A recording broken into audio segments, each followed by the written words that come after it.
Good morning and welcome back into Morning Moments with Jesus. As we gather in today, we always look forward to a beautiful sunrise, a wonderful day. As we get ready to start our day today, God takes us to Psalm chapter 30 and verse number 5. And someone may need this morning, because before there is a daybreak, before there is a dawning, there is always a darkness. There's always the night. Psalm chapter 30 and verse number 5 tells us that for his anger endures but for a moment, and in his favor is life. Weeping may endure for a night, but joy comes in the morning. I don't know where you are as you hear this right now, but I have a word for you. There is a divine order in things that God has put upon this earth. And in God's divine order of things, we can draw hope. Even in Genesis chapter 1 and verse 19, we see the evening came before the morning. Our text says that darkness comes before the day breaks. Does not matter how thick the darkness is, but the darkness cannot stay forever. Darkness must, under the divine order of God, always make way for the dawn.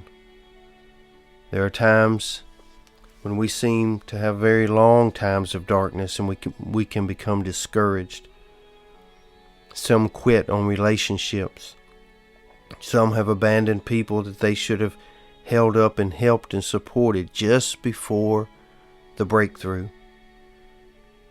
I believe a person can never really cherish the morning until they have first made it through the night. Right now, you may be hurting. There seems to be no peace to be found anywhere. You are now navigating through the darkness, but look for the light. It is there. It's always there. The sun never goes dark.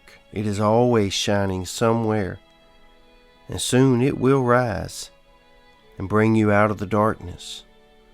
And likewise, Jesus is always there.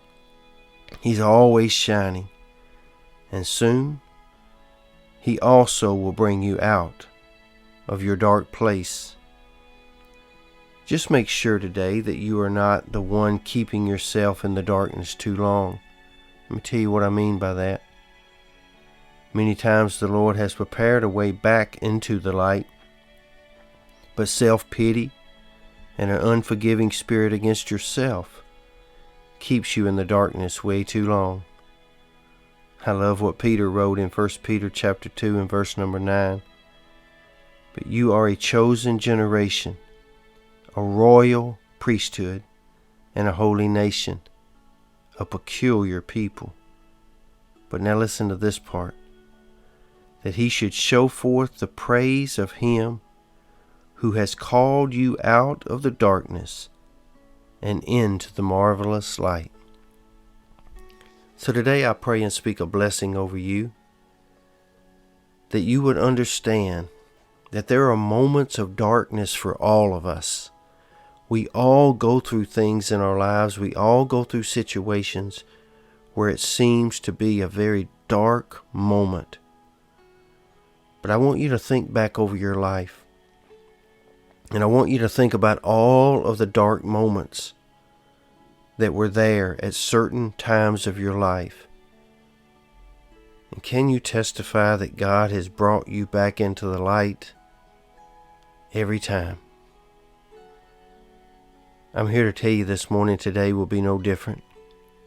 This situation that you're living through will be no different.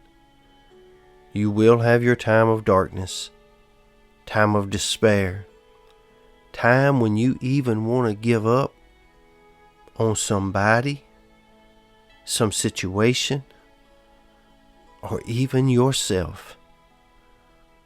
But don't quit. And don't stop looking for the light. Because just before the dawn is sometimes the darkest moments. But there's always a breakthrough. There's always a tomorrow. And there's always the gift of God's peace and God's promise. I speak that over you today, that you would be safe, you would be strong, and you would be blessed, that you would take a little time to just spend a little time with Jesus Christ, the light of the world. Please have a great day.